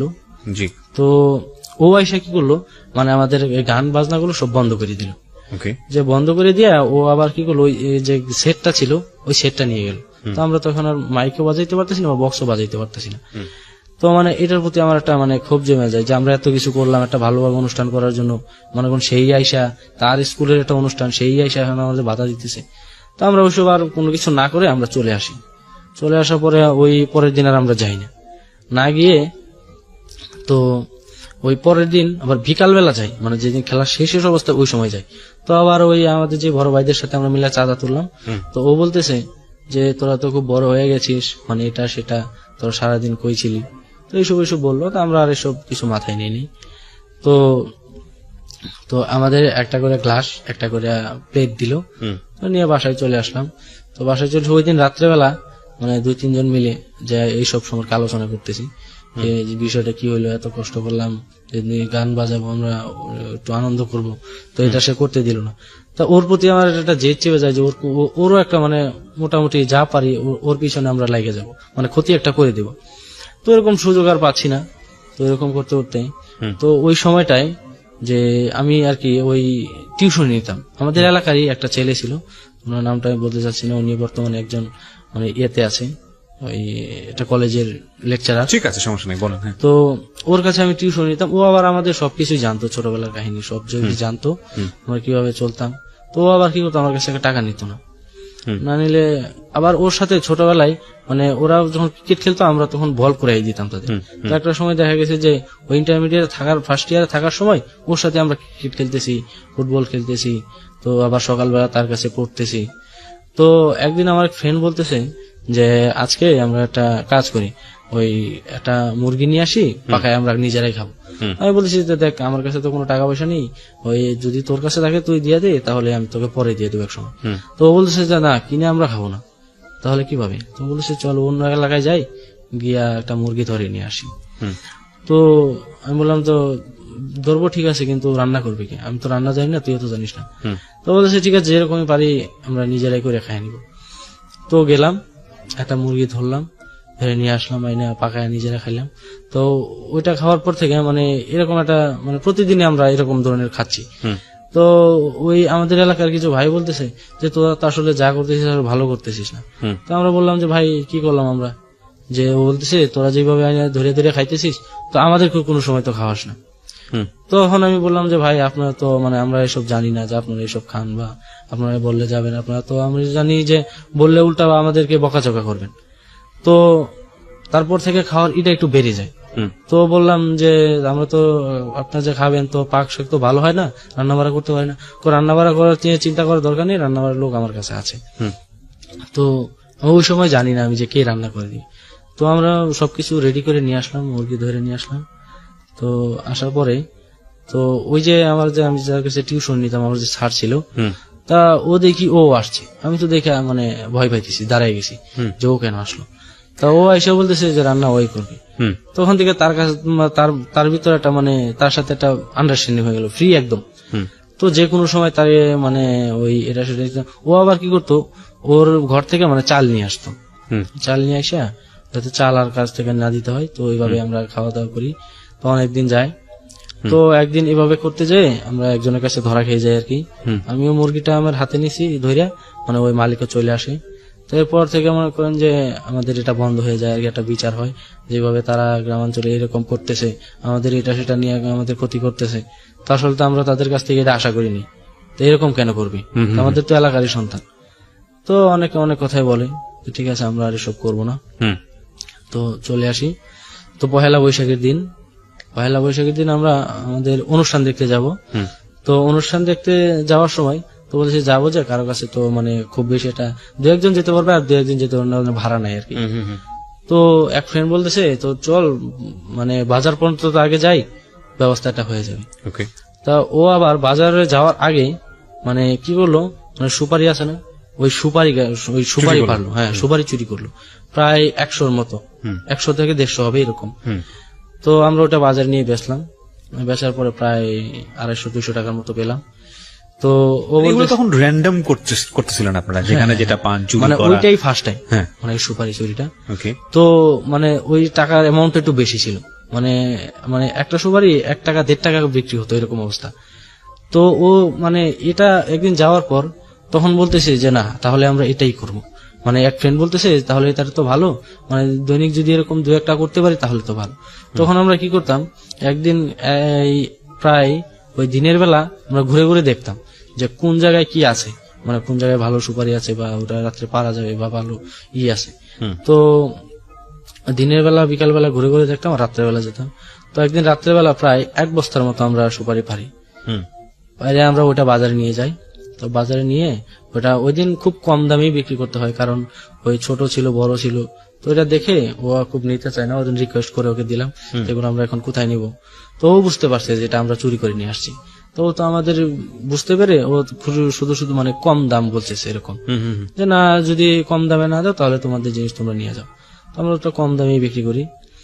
তো আরেকদিন আমরা একটা প্ল্যান করি, মানে এটা এই আমার পরীক্ষার মানে ইন্টারমিডিয়েট পরীক্ষার ফার্স্ট ইয়ারের পরীক্ষা কিছুদিন আগে। আচ্ছা। তো ওই প্ল্যানটা করি এরকম যে আমাদের যে ওই যে রেজিস্ট্রেশন করতে হবে বা টাকা, তো আমি চিন্তা করি যে একদিন তাহলে একটা বড় ধরনের কিছু করি, মানে বেশি করে পারি যাতে আমাদের এই টাকাটাও হয়ে যায়, মানে মোটামুটি ভাবে কিছু ধরনের হয়ে যায়। আচ্ছা। তো ওই দিন প্রায় আরো 3-4 জন মিলে প্রায় 6-7 জন, তো আমরা প্রায় 5-6 বস্তার মতো সুপারি এরকম জমা করি রাত্রেবেলা, প্রায় রাতের 12টা 12:30টার দিকে। তো আমরা যখন এটা ঠেলা গাড়িতে করে বাজারে নিয়ে যাই, তো মানে ওই বাজারে যাওয়ার সময় মানে মেন রাস্তাটা ওঠার সাথে সাথে মানে আমাদের ওই চাকাটা হাওয়াটা চলে যায়, তখন তো আর টাইনে নেওয়া যায় না। তো মানে রাস্তায় দাঁড়ায় রয়েছে বস্তাগুলো নামে।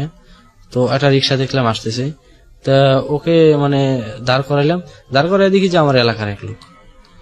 তখন তো আমরা ভয় পেয়ে গেলাম। তো এখন যদি বলি যে না আপনি চলে যান, আমরা এসব আপনার দিয়ে যাবো না, তখন ও বস্তা বলতেছে যে বস্তায় কি? বললাম যে বস্তায় কিছু না, আপনি যান। তা ও আবার কি করলো, যে ও আবার বললো যে না ঠিক আছে বস্তায় যাই থাক, আমি কিছু বলবো না, কিছু আমাকে দিস তাহলেই হবে। ওকে। তো আমরা একটু সাহস পেলাম, তো বস্তা নিয়ে গেলাম ওই রিক্সা করে। তো নিয়ে গিয়ে প্রায় বাজারে ওই লোককে আবার নিয়ে আসলাম ওর বাড়ি থেকে, যে আমরা এরকম নিয়ে আসছি, আপনি আসেন। তো প্রায় ওই দিন প্রায় 3 থেকে মানে 2,500 টাকার মতো আমরা পাই, মানে ওই 5-6 বস্তা সুপারি দিয়ে। তো একটা সময় দেখা যাচ্ছে যে এটা একটা বিশাল বড় না, যে 5-6 বস্তা সুপারি তো আর এটা না। তো মানে জানাজানি হয়ে যায় যে এর গাছের এটা নাই, ওর গাছের সুপারি নাই, মানে বাগানের সুপারি সব চুরি হয়ে গেছে। তা ওই যে রিক্সা দিয়ে আমরা গেছিলাম, তো ওই রিক্সাওয়ালা কি করলো, আবার ওই এলাকার মানুষের কাছে কিছু কিছু মানুষের কাছে বলে দিল যে এরা করছে। তো ওই একটা সময় দেখা গেল যে ওরা সবাই আসলো, এসে আমাদের ধরলো যে তোরা এইসব কাজ করছিস, তো এখন কি করছিস ওইসব, মানে এসব কেন করছিস? তো আমাদের প্রতি তোরা একটা প্রায় মানে মারামারি পর্যায়ে হয়ে যায়। তো আমাদেরকে মারতে আসে, মানে একটা বিচারের মাঝে বিচার বসে। তো আমরা ওদের কাছে মানে ক্ষমা টমা চাই। চাওয়ার পরে মানে আমার তখন আর কি যে টাকাগুলো পাইছি, আমি প্রায় 1,500 টাকার মতো নিচে, বাকিগুলো সব মানে ওদেরকে বইলা যে আমার এটা পরীক্ষার ফিস দিব, রেজিস্ট্রেশন ফিস, তো তোরা বাকিগুলাই করিস, বা অন্য সময় যে কোনো সময় তোরা আমাকে টাকা না দিস, যাই করি অন্য সময়। তো ওই সময় তো আর মানে এই চিন্তা নাই যে আমরা ধরা খেয়ে যাবো। তো ওরাও ভাবলো যে আচ্ছা ঠিক আছে, এক সময় তো করব। তো আমি ওইটা দিয়ে মানে আর কিছু দিয়া মানে রেজিস্ট্রেশন করি, তো পরীক্ষা দেই। তখনও কিন্তু আমার ওই মেয়েটার সাথে রিলেশন চলতেছে। তো আমি পাস, ওই রেজাল্ট তো আর কোনো খুব বেশি একটা গুরুত্ব দেওয়া হয় না। তো যদিও ক্রস থাকে তাহলে আবার সেকেন্ড ইয়ারে দেওয়া যায়। আচ্ছা। তো ওটা তো আর পাবলিক ভাবে ওই রেজাল্ট আউট হয় না। তো স্যারেরা বলে দিল যে কে কত পাইছে। তো মানে আমি যখন ক্লাস সেকেন্ড ইয়ারে উঠি, তো হঠাৎ একদিন ওই মেয়ের সাথে আমি যাই তার ঘরে দেখা করার জন্য। তো যাই শুনি যে ওই মেয়েটা বলতেছে যে আমাকে তো আজকে দেখতে আসছিল, তো আমি এখন কি করবো? যে মেয়েটার পুকুরে আপনি? না না না, যে মেয়েটাকে আমি ভালোবাসতাম আর কি, যে মেয়েটাকে ফার্স্ট টাইম ওই যে ধানের ব্যবসা করতো আর কি, তার মেয়েটা। তো ও বলতেছে যে আমাকে তো আজকে দেখতে আসছিল। তো আমি বললাম যে এটা আবার কেমন ধরনের কথা হলো, তুই এখনো মানে মাত্র এসএসসিটা পাস করলি। আপনি তখন কিসে? আমি তখন ইন্টারমিডিয়েট সেকেন্ড ইয়ারে। সেকেন্ড ইয়ারে, ওকে। তো ও বলতেছে, আমি বললাম যে দেখ আমি তোকে কতটা ভালোবাসি সেটা তুই জানোস, কারণ তুই কতটা আমাকে চাস সেটার পরীক্ষা এখন তুই দিবি, মানে তোর বিয়েটা তুই যে কোনো ভাবে ঠেকাবি। তা ও বলতেছে যে আমাকে তো বিয়ে তো না, মানে দেখতে আসছে, এখন বাকিটা কি হয় আমি ওদের সামনে কিভাবে বলবো যে আমি বিয়ে করবো না এখন, এটা সেটা। আমি বললাম আমি জানি না, তুই কিভাবে করবি সেটা তুই জানিস। তো বলে আমরা চলে আসি। তো যখন আমি ইন্টারমিডিয়েট সেকেন্ড ইয়ারে মানে কিছুদিন যাই, তো কলেজে যেতাম না, মানে 2 বছর যে কলেজে, মানে 2 বছরের ভিতর আমি মানে খুব জোর হলে আমি 2 মাস গেছি কলেজে। তো কলেজে যেতাম না, সারাদিন বন্ধু বান্ধবের সাথে আড্ডা, এটা সেটা। তো সেকেন্ড ইয়ারে তখন ওই পাশের এলাকার একটা মেয়ে ছিল, তো ওই মেয়েটার প্রতি মানে আমার ভালো লেগে যায়। তো ওকে আমি প্রপোজ করি। তো প্রপোজ করার পরে আর কি ও রাজি হয়, কিছুদিন ওর সাথে সম্পর্ক চলছে। তো এই কথাটা আবার ওই মেয়েটা জেনে যায়, মানে মানে আমি যাকে ভালোবাসতাম আর কি, ওই মেয়েটা জেনে যায়। তো জেনে দিলে হঠাৎ আমাকে একদিন বলতেছে যে কি শুনতেছি, মানে তুই আমার সাথেও মানে রিলেশন করতেছিস, ওই আরেক ছেলের সাথে রিলেশন করতেছিস, তাহলে তো আমার পক্ষে সম্ভব না, তাহলে কিন্তু আমি বলে দেবো যে আমি বিয়ের জন্য রাজি, বাবা মাকে বলে দেবো। তখন ঠিক আছে যা, আমি ওই মেয়ের সাথে আর কথা বলবো না, ঠিক আছে তাহলে তুই এইসব ধরনের কোনো কাজ করিস না। তো ও বলতেছে যে ঠিক আছে, ও করবে না। তো আমি আর মানে এই কথাটা তাকে বলি না। ওই মেয়েটাকে আমি জিজ্ঞেস করলাম যে ও জানলো কিভাবে। তো মেয়েটাকে বললো যে আমি তো জানি না ও কিভাবে জানলো। তো আমি বললাম যে ওই মেয়েটা আমাকে বলছে, তাহলে ও জানলো, আমার সমস্যা কি? তো ও বলতেছে যে না সমস্যা তো আছে, ওকে জানানো যাবে না। তো ওকে আমি বিষয়টা বুঝতে দিই নাই আর কি, ওকে কোনো কিছু বলি নাই। তা ওই মেয়েটার সাথে আমার মানে অনেকদিন সম্পর্ক থাকে। তো ইন্টারমিডিয়েটে যখন আমার ওই সেকেন্ড ইয়ারের যখন শেষ সময়, মানে পরীক্ষার কিছুদিন আগে, তো আমার দাদি যে আমাকে অনেক ভালোবাসে, আমিও তাকে অনেক শ্রদ্ধা করি, মানে আমাকে অনেক লালন পালন করছে, যত্ন করছে। তা ওই দাদি আমার অসুস্থ, মানে বয়স তো প্রায় 100+ বা এরকম কিছু হবে। তো দাদু অসুস্থ, তো বিছানায় পড়া। তো আমি যখন মানে আমি জানি কোথায় গেছিলাম আমার সঠিক মানে মনে পড়তেছে না। তো আমাকে ফোন দিছে, বলতেছে যে তোর দাদি খুব অসুস্থ, আমার ফ্রেন্ডে বলতেছে যে তুই তাড়াতাড়ি বাড়ি আয়। তো আমি বাড়ি আসলাম। বাড়ি আসার পরে দেখি যে আমার দাদি খুব অসুস্থ, তো সবাই কান্নাকাটি করতেছে। তো আমার এক চাচা বলতেছে যে একটু বাজারে যায় গিয়ে একটা ডাক্তার নিয়ে আয়। মানে আমাদের এলাকা থেকে কিছু দূরে মানে একটা ছোটখাটো বাজার ছিল যেখানে সব মোটামুটি কিছু পাওয়া যেত। তো ডাক্তার তো আসলে না, একটা ফার্মেসিতে একটা ফার্মেসি চালাইতো। তো যারা ফার্মেসি চালায় তো স্বাভাবিক মানে যে প্রেসার বা এসব কিছু মানে মাপতে পারে। তো ও বলতেছে যে ওকে গিয়ে নিয়ে আসো। তো আমি গেলাম, আবার ও আমার চাচা বলে দিছে যে ও যদি না আসে তাহলে আমার নামটা বলবা। তো আমি গেলাম ডাক্তারের কাছে, দৌড়ায় দৌড়ায় গেলাম কান্না করতে করতে। ওকে গিয়ে বললাম যে ভাই আমার সাথে একটু চলেন, আমার দাদি খুব অসুস্থ, তো আপনাকে যাইতে হবে আমার সাথে। বলতেছে যে তোমার দাদি বয়স কত? আমি বললাম যে প্রায় 100 বা 100 মানে কাছাকাছি এরকম হবে বা প্লাসও হইতে পারে। তো আমাকে বলতেছে যে না আমি তোমার সাথে যাবো না। আমি বললাম কেন যাবেন না? 100 বছর বয়স হয়ে যাচ্ছে বা হবে, তাহলে সেই মানুষটা এই অবস্থায় বিছানায় অসুস্থ হবে না তো কি হবে? তা আমার ওর প্রতি আমার খুব একটা রাগ উঠে যায়। ও বলেছে যে না আমি যাব না, কোনোভাবে আমি ওকে যাওয়া সম্ভব না, এখন আমার মানে মানে বেচা কিনার টাইম, মানে সন্ধ্যাকালের দিকে বিকালের দিকে। তো ও আমার সাথে আসে নাই। তো আমি কান্না করতে করতে বাড়ি চলে আসি। আইসা বললাম যে ওই ডাক্তার তো আমার সাথে আসলো না। তো আবার দাদি আবার আমাকে হাত দিয়ে ইশারা দিয়ে ডাকতেছে। তো আমি দাদির কাছে গিয়ে বসলাম। তো আমার হাতটা ধরলো, মানে ধরে আমার মানে হাতটা মানে আমার ছাড়ে না। মানে আমি যে মানে এখন মানে কি করব আমি বুঝতে পারতেছি না। তো তখনই হঠাৎ মনে হইলো যে আমার একটা ফ্রেন্ড ছিল বোবা, ও আবার অটো চালাইতো। তো ওকে আমি মানে SMS দিলাম যে তুই যদি ফোনের কাছে থাকিস তাহলে আমাকে একটা ফোন দে। তো ও আবার শুনতে পারে। তো আমি ওকে সবকিছু বললাম যে একজন তাড়াতাড়ি করে একজন ডাক্তার নিয়ে আয়। তো বলার পরে কিছুক্ষণ পরে প্রায় আধা ঘন্টার মতো তো একটা ডাক্তার নিয়ে আসলো। ডাক্তার নিয়ে আসা তো ও ডাক্তার বলতেছে প্রেশারটা মাপলো, বলতেছে যে আমাকে যদি আরো মানে যে সময় অসুস্থরা হয়েছে ওই সময় যদি আমাকে মানে খবর দিতেন তাহলে হয়তো বা আমি কোনো মেডিসিন বা কোনো কিছু দিতে পারতাম, আবার যদি বাঁচতে তো বাঁচত। তো এটা বলার পর তো সবাই তো আরো বেশি কান্নাকাটি করতেছে। তারপর বলতেছে এটা আমার হাতে আর নাই, মানে বাকিটা উপরওয়ালার ইচ্ছা, মানে প্রেশারটা একদম বেশি হয়ে গেছে। তো ও একটা মানে একটা ওই ট্যাবলেট লিখে দিল আমাকে যে তুমি এই ট্যাবলেটটা নিয়ে আসো, এই ট্যাবলেটটা খায় যদি মানে ওই বিছানায় মনে করেন যে শোয়া অবস্থায় যেভাবে থাক, যদি প্রস্রাব বা পায়খানা হয় তাহলে এর মানে মোটামুটি ঠিক হওয়ার সম্ভাবনা থাকে। তা ওই ট্যাবলেটটার দাম হলো 60 টাকা।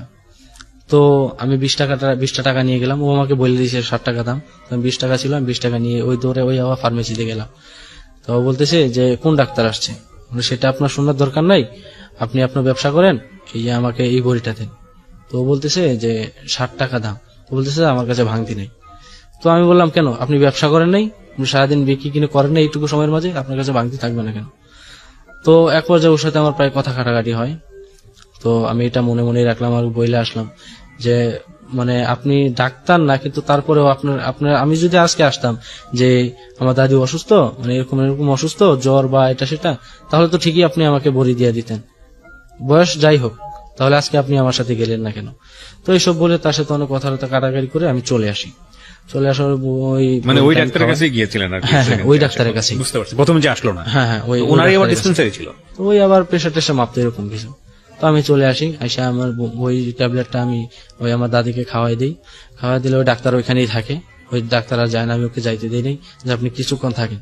তো কিছুক্ষণ থাকার পরে তো আমার দাদি মানে মোটামুটি একটু সুস্থ হইল। তো সুস্থ হওয়ার পরে মানে ডাক্তার বলতেছে যে ঠিক আছে এখন মোটামুটি একটু সুস্থ আছে, তো আমি এখন চলে যাই মানে তার ফিসটা দেওয়ার জন্য। তো আমি তাকে বললাম যে এটা তো এখন সম্ভব না, আমি 2-1 দিন আমাকে সময় দেন, আমি 2-1 দিন পরে আমি দিয়ে আসবো। তো বলতেছে ঠিক আছে 2-1 দিন পরে দিয়ে আসো, ঠিক আছে, কিন্তু এখন তো সুস্থ মোটামুটি, কিন্তু পুরোপুরি তো সুস্থ হয় নাই, কিন্তু তুমি আমার এই ফার্মেসিতে যাইবা, যাইয়া আমার কাছ থেকে কিছু ওষুধ নিয়ে আসবা। তো আমি বললাম ঠিক আছে তাহলে আমি আপনার কাছে মানে 2-1 দিন আমার সময় দেন, আমি 2-1 দিন পরে যাব। তো আমি ওই সময় আমার বড় বোনকে জানাইনি। তো বড় বোন জানাইলে ও কান্নাকাটি করবে। তো ওকে আমি পরে 2-3 দিন পরে ওই ডাক্তারের কাছে যখন আমি যাব তখন আমি ফোন দিয়ে বলি আপা এই অবস্থা, দাদি তো খুব অসুস্থ ছিল, তো ডাক্তারের কাছে আনছিলাম, ডাক্তার এখন ফিস, এখন ডাক্তার কিছু মানে ওষুধপত্র দিতে চায়, এখন সে না খাওয়াইলেও মানে কেমন দেখা যায়, তো দাদু যেহেতু অসুস্থ, আমি আপাকে ফোন দেওয়ার পরে তো আপা বললো যে ঠিক আছে তাহলে তুই কি এক কাজ কর, তো কারো কাছ থেকে কিছু টাকা ধার নিয়ে পরে আমি এক সময় দিয়ে দিব। আমি ওই মেয়েটার বাবার কাছ থেকে আবার টাকা ধার করি, মানে প্রায় 2000 টাকার মতো। তো দাদুর জন্য ওষুধপত্র কিনি। তো ওই দাদু আমার ভালো হয়। তো ওই যে ডাক্তারের কাছে আমি গেছিলাম, ডাক্তার আসে নাই। তো ওর প্রতি আমার একটা খুব মানে প্রচন্ড একটা রাগ মানে কাজ করে যে ও কেন আসলো না। ও তো একজন মানে ডাক্তার, মোটামুটি একজন ডাক্তার, যেহেতু ওষুধপত্র বিষয় জানি। তো ওর তো এটাই তো কাজ যে মানুষের জীবন বাঁচাবি, হয়তোবা একটু ছোট বড় এইসব কিছু, এত বড় তো আর কিছু না। রাইট। তো ওর প্রতি আমার একটা খুব রাগ কাজ করে যে এই আজকে সে এরকম একটা আমার কাছে এরকম একটা ব্যবহার করতে পারলো, তো ও ভালো ধরনের আমি একটা ওর সাথে আমার একটা কিছু করতে হবে। তা আমি যখন আমার ফ্রেন্ড সার্কেলের সাথে এটুকু বললাম, তো ওরা বলতেছে যে ওর কি করবি, ওর তো কিছু নাই, মানে এখন ওর ফার্মেসিতে চুরি করতে হবে, মানে এরকম কোনো কিছু যদি করতে চাস। আমি বললাম না, এরকম কোনো কিছু করতে পারবো না। তো ওর আবার কি ছিল, মানে ওই যে ওরও একটা মাছের পুকুর ছিল, যে মাছ চাষ করতো। তো এটা আমি জানতাম না। তো না জানলে আমি যখন ওই যে কলেজে যেতাম, মাঝে মাঝে যেতাম, তো ওর আবার একটা ভাসতে ছিল। তো ওর সাথে আমার একটু মোটামুটি ভালো সম্পর্ক। তো একদিন আমাকে বলতেছে যে আজকে আমার একটু যাইতে হবে। তা ওকে আমি ফোন দিলাম যে আজকে কলেজে আসবে কিনা। তা ও বললো আমি কলেজে আজকে আসবো না, তো আমার চাচা যে পুকুরে মাছ বিক্রি হবে, তো মানে এই জন্য আমাকে থাকতে হবে, তো আমি যাবো না আজকে। তো আমি কলেজে গেলাম, তো আমি ওই বিষয়টা নেই নাই। তো পরের দিন আমি যখন কলেজে যাই তখন ওকে জিজ্ঞেস করলাম তোর চাচাকে।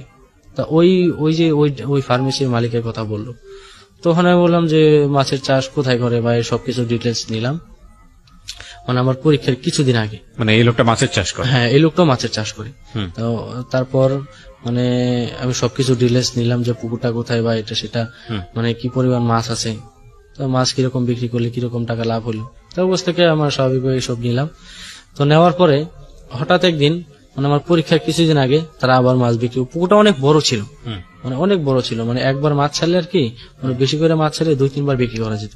ফার্স্ট টাইম বিক্রি করছে, তো খুব বেশি এটা বিক্রি করে নাই। তো আমি আমার পরীক্ষার কিছুদিন আগে তো আমি ওই এলাকায় গেলাম, যাই একদিন বিকালবেলা সবকিছু ঘুরে দেখে আসলাম। তো ঘুরে দেখে আসার পরে কিছুদিন পর আমি ওই কীটনাশক নিয়ে গেলাম, ওই ধান খেতে যেগুলো দেওয়া হয় আর কি, ওই যে কাজটা আমি আগে করছিলাম সেম কাজ।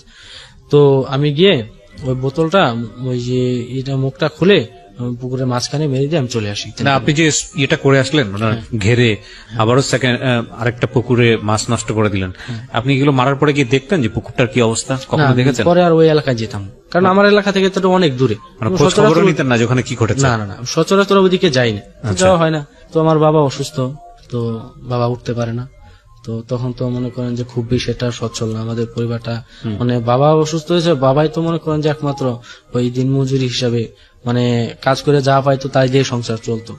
তো বাবা অসুস্থ, মাঝখানে অনেক টানাটানি, এই আগের মতো অবস্থা যে আমি তো আর ক্ষুধা সহ্য করতে পারি না। কিন্তু তো তখনও মনে করেন যে ওই দুপুরবেলা যখন আমি কলেজ থেকে আসতাম, ওই তখন তো আর আমি কলেজে পড়ি না, আমি ভর্তি হতে যাব তার কিছুদিন আগে।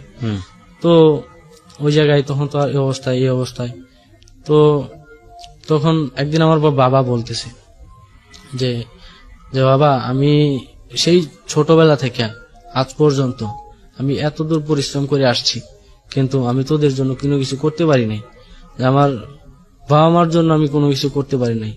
তো বাবা আমার কান্না করতেছে, আমি বাবাকে আমি কোনোদিন কান্না করতে দেখি নাই। এটা ভয়ঙ্কর রকমের ফিল হয়, এটা আমি জানি না মানে পৃথিবীতে কয়জন সন্তানের এটা দেখার, মানে কাউকে যাতে না দেখায়। কারণ বাবা ছোটবেলা থেকেই সন্তানের কাছে একটা বিশাল বট গাছের মতো, বিশাল আশ্রয়স্থল।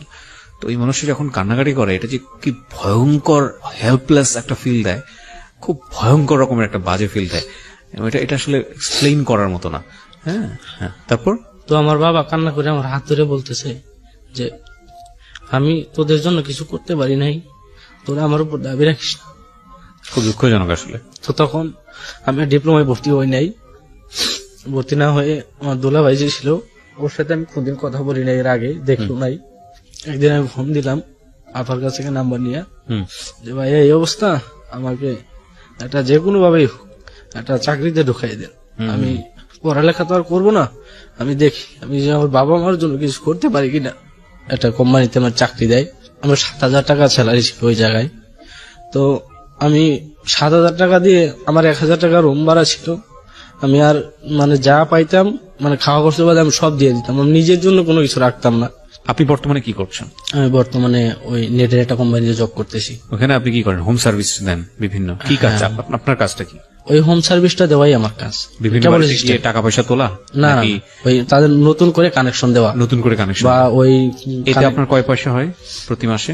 এতে আমার Salary 10,000 কত? টাকা স্যালারি আসে, কত? মোটামুটি 10-এর মতো। 10-এর মতো।